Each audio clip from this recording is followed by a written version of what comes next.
கிறிஸ்தவராய் இருக்கலாம், கிறிஸ்தவர் அல்லாதவராய் இருக்கலாம். இந்த உலகம் முடிவடைய போகிறது. இயேசு மறுபடி திரும்ப வரப்போகிறார்.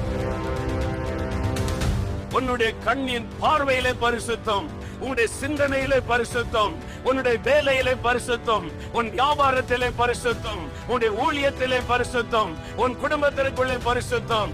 பரிசுத்தம் இல்லாதபடி ஒருவனும் அவரை தரிசிக்க முடியாது. அந்த நாளிலே நீ எங்கே நிற்பாய்? குடிகாரனும் துன்மார்க்கனும் லஞ்சம் வாங்குகிறவனும் ஊழல் செய்கிறவனும் இயேசுவின் சிங்காசனத்திற்கு முன்பாக நியாய தீர்ப்புக்கு நின்றே ஆக வேண்டும். No man can escape on that day. நியாய தீர்ப்புக்கு ஒரு மனிதன் தப்ப முடியாது. உலகத்தை நியாயம் தீர்க்கிற நீதி உள்ள நியாயாதிபதியாக இயேசு வருகிறார்.